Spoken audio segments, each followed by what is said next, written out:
Welcome to Coffee with TruCentive, 30 minutes of incentive automation tips, tricks, and best practices. My name's Jim Meyer. I'm your host for today. Thank you for joining us. And today's coffee, we're going to be talking about using incentives in the channel. Before we do get started, we respect your time. We'll keep this to 30 minutes or less. Our coffees are always educational. We want to make sure it's always about something that you're interested in, so we want to keep them current. If you do have a suggestion for a future coffee, please feel free to send it to marketing@trucentive.com. Questions are welcome. We'll get to as many as possible. If we don't get your question, we will be sure to follow up. And we're going to move fast today, so we'll have a copy of this deck and a recording made available to you after the presentation. So our topics today are inspired by the changes we've seen in the types of incentive programs that vendors are using and have been running over the last 12 months. Today we'll cover the big picture, what's changed in the channel with regard to incentives, some key takeaways. I'll focus in on some notable changes that I'll talk about in a moment. And then finally, I'll close out with the economics of using incentives and how you can get more impact for those incentives that you're providing. So there's been a shift in channel incentives over the last 12 months. This is over the previous 12 months, and we saw this change and thought this is a great opportunity to talk about what's changing and speculate a little bit on why these changes are happening. As you can see, the number of tactical projects versus structural, which structural is really the traditional incentives for the actual sale. Tactical are more about getting to the sale. More recipient choice, giving recipients more choice, number of types of training projects, certification projects. So there's been some substantial changes here. And I'm going to go into some of these specific projects that I'm showing right here in orange. Now, before we do get started with that, we all know it's very difficult to motivate partners. And this is especially true when the average partner has 8 to 10 products or services. Getting your unfair share of their attention can be really difficult. It's also even more difficult if you as a vendor are not the category leader. And so trying to claw our way to the top and get that attention is an important part of our marketing strategy as a vendor. And marketing in general is a big part of the problem. Forrester did a study and they talked to channel partners and they found that there's a great difference in the more sophisticated partners, which account for about 25% of partners, and then all of the rest of them. And what they found was that for the 75% of the partners that you probably have today, they want you to either do their marketing for them or on behalf of them. And so this adds additional burden to your overall marketing activity, but it's really important because if you don't do it, it's not going to happen. In addition, partners still want their incentives to keep focused on you, the vendor, and the products and lead follow-up. So the good news is that in the last 12 months, vendors and partners have become much more aligned on this and the goals with regard to those marketing programs and incentives. According to Serious Decision, in early 2020, 19% of partners said their existing vendor programs didn't motivate them. And I believe this is why we're seeing this shift in incentive strategies over the last 12 months. So when you look at what the vendors are doing, they're really looking at a more holistic approach to their incentives. They're promoting more pre-sales behaviors, they're getting more timely, they're making it more consistent and easy for a partner to use their incentive programs. They're now starting to use through channel marketing tools like eTrig, staying atop of the industry with publications like CRN and Channel Marketer Report. And they're molding this into a more holistic program because at the end of the day, the program needs to be easy, it needs to be understandable, and it needs to be interesting. It's not all about the dollars. You have to make it fun, you have to make it exciting. So beginning with the end in mind, I want to talk about the key takeaways before we got into the details. And what we hear from vendors and the data is that the goal of a revenue acceleration, dollars for sales dollars alone isn't enough. And that's why they've been shifting to pre-sales incentives, getting more personal, targeting the partner salespeople, even allowing them to pass incentives down to the potential prospect to get them to take meetings or engage. Training is a big part of this. One big change during COVID was that we're seeing partners are more focused on training and seeing the value in investing in their teams. I think there might have seen some gaps in their team's capabilities once they were out of the office and working remotely. We're seeing more creativity, more social events. So there's a lot of things going on. And ultimately, it's all about simplification, clear, easy to understand programs with immediate gratification for those individuals receiving the incentives. Now, incentives work because they increase the value or the balance between benefit of a participant and what they're going to receive compared to what you're asking them to do. And this is pretty simple, but a lot of times companies will focus on ultimately trying to buy that engagement. And it shouldn't be that way. The incentive should not be the main reason for action. The object of an incentive is to tip the balance in your favor. And that means it's usually a movement of doing it now versus later, an allocation of time. There has to be an existing need or interest. And don't forget, when you're talking about time, it's about that perceived time today and the future cost of engaging with you in the future. The goal is to improve that ask so that the value that you're providing exceeds their hesitance to take that action. If you consider the value of an incentive, it should be based on the lifetime return that you're going to receive from that engagement. For example, partner reps are 200% more likely to sell your products if they're well educated and understand them. So really need to think about using those incentives in ways that actually will work for you rather than the standard just pass it down the line. Also think about unexpected motivators. We often think about expected rewards or incentives. Unexpected motivators are extremely powerful, and they really tie and endear your company to the recipient. So if you're doing training sessions, you might want to surprise attendees, members of training sessions with coffee and snacks, have them pre-scheduled, provide nice pick-me-up during the sessions, especially if you're doing intensive, deep training.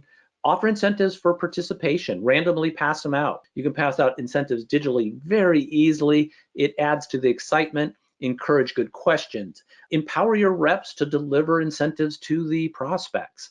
Events, sales trainings, sales kickoffs, they all can run long. Don't just think about the people attending. You might want to also consider providing rewards to the attendees to buy or order in dinner for their family at home because they can't be home because they're in a long sales training. So think about the big picture when you're delivering your unexpected motivators as well. I think this slide is key to the changes we're seeing with regard to incentives in the channel in general. While structural long-term loyalty programs are focused on product sales, there's definitely a shift here to more tactical programs, which are more often pre-sales oriented in nature. And while we're seeing this shift, we're not 100% sure why, but one key takeaway is that the programs that these vendors are running with regard to training and different aspects of pre-sale, they're continuing to run them over and over again. So to me, that says these work. The question is this due to shifting funds from product programs due to shortages potentially, or is it about the holistic approach that I described earlier, where they're kind of putting the big picture together and providing incentives throughout the whole process? My guess, it's probably a little bit of both. Overall, we see an increase in both the number of projects and the average value of incentives. So things are definitely trending up. Now, once again, whether this is due to supply chain issues or just mixing things up, it seems to be working. So those repeats and continuing these programs is a good sign for both the vendor and the channel partner. One of the key functional areas of focus over the last 12 months has been training and certification. This has really been interesting to watch because of the number of programs and the dollars that are pouring into it. I think a lot of what's going on is related in general to Zoom or training fatigue, because it is so important to get salespeople trained because they will promote your product, and no training program's perfect, and most are a work in progress. But given educated salespeople are over 200% more likely to sell a product they're comfortable with, it probably yields one of the best returns on investment to provide incentives to get them trained. It instills confidence in the salesperson. It makes the salesperson a trusted authority, and it saves them time. If you know the product and the application fit, the sales cycle is going to be much shorter. And it's also important to remember that your training programs, they are competing with other products and services that partner sells. Those salespeople have to be on the phone, they have to be selling, so there's only a limited amount of time for training. And even though partners are spending more time and more effort in that training process, there is a limited amount of time available. So how do you put yourself one step ahead of the other products or services that partner sells? Now, there's also a shift in partner perspective, and the good news is that incentives are working. They're being redeemed, partners are willing to invest in their teams. The bad news is they're adding more products, which means more competitive environment. They're trying to fill in their offerings. Timing on incentives is really important. A good training program can have a negative impact even with a good incentive. They say timing is everything. Programs that don't provide immediate rewards lose that connection between the event, the vendor, and the reward. There's no reason you can't provide an incentive before the end of the day or the training event or even immediately. Redemption rates are typically about 8% lower on average for incentives that are provided greater than 7 days after event. They should be instant. And this is why digital works, and trying to follow up, especially on virtual programs via direct mail, just don't work well. You don't want to wait for points at the end of the month if you're a salesperson to get that incentive. Small incentives all along the way through training sessions are good, and then a larger incentive at the end when you pass certification. Here are 3 of the most important considerations when incentivizing programs, I think, and that is just generally make sure your incentive is something that people want, give them the choice, make sure that incentive is accessible or attainable so that the incentive matches the ask like we've described, and then make sure that it's delivered quickly, simply, so that the recipient can use that incentive effectively. Now, 2 of the greatest changes we saw in the channel programs, well, actually all programs, was cutting through the noise and adding more creativity and choice to programs. And I'm just going to run very quickly through some of the things that we're seeing, just so you have some perspective. I kind of genericized these with templates, but with regard to themes, for events, using appropriate incentives for those themes increases engagement dramatically.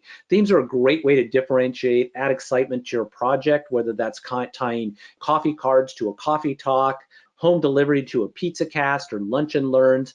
And themes can be broken up into 2 types. One is an event theme, and 2 is an incentive theme. So I'll show you a little bit more on some of these choices that you can make, but we're seeing a lot of fun things happening with regard to trivia, bingo games, happy hours. There's all kinds of tools on the web that you can use to drive these types of themes. The other is choice. Make it convenient, give that delight. Here's just 2 quick examples. Lunch and learn and sales training, you use DoorDash, Grubhub, and Uber Eats. This lets the recipient pick the card of their choice because they probably already have one of these apps on their phone. They don't want to put their credit card in, go through the new setup process for a new vendor. So you may be delivering Uber Eats and they don't deliver in that area. So giving that choice works well. Also, mixing it up. If you have a technology skills course graduation or something like that, you might want to go techie. Best Buy, Apple, Google Play, things like that. So you've got lots of options to create and curate a set of incentives that match the type of program you're running. Now, we're all familiar with promised delivery of incentives. You attend our lunch and learn, we'll send you a card after the fact. You attend a webinar, you take a survey. Pretty simple. Well, you can also do other things. You can do prepaid, where you actually send, for example, this is a lunch and learn where they're sending a gift card the morning of the lunch and learn with instructions to schedule lunch delivery at 11:45. It's simple, it's easy, they're qualified individuals. You're going to find that individuals will not take the cards if they don't attend the lunch. So this is a great way to get them to actually attend even if they've registered. And then finally, you can do live examples where they need a code to unlock the incentive that you sent them. This is a great way for meetings at trade shows, all hands meetings where you have a single code for everyone, or maybe just a individual code for each meeting. It's really up to you on how you want to do this. But this is great for both one-on-one and group events. Social events are another area where we've seen a dramatic increase, which is, it's kind of fun because it's a little bit out of the box for a lot of us. Trivia nights, pizza cast. We see lots of cocktail and mocktail parties if you don't want to deliver alcohol. Just a note that companies like DoorDash, Grubhub, and Uber Eats, they do deliver alcohol. So if you want to have a wine tasting or something a little bit more upscale, you can do that. Name that tune. There's all kinds of fun things you can do. If you're not familiar with Stop, Start, Continue, this is a great team building exercise. I think there was a big article in Forbes magazine on that, where what things in your organization should you stop, start, or continue? And it's a lot of fun, and it's very interesting, and it's actually really, really productive. So something you might want to consider.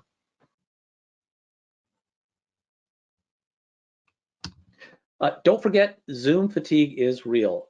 Engaging in virtual events, it's tough. We're all tired of it. We are on more Zoom calls than we've ever been, and keeping enthusiasm is really a challenge. So thinking about all the distractions, and you don't have a captive audience, how do you really provide a means to incentivize people to stay in the game and really pay attention? And once again, incentives are a great way to do this, especially with online sales trainings and things like that.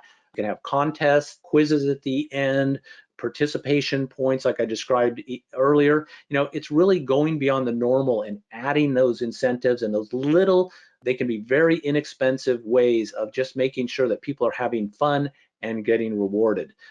Now, finally, I just want to talk a little bit about the economics when you're thinking about how much do I spend? What do I do on these types of programs? And when you're using gift cards, digital gift cards especially, there's really three kind of models that you're going to find in the industry. One is 10% of the cost of your delivery. And this is great for smaller, under $50 cards. It's not a big deal. It's convenient. You can deal with your brand, deliver properly.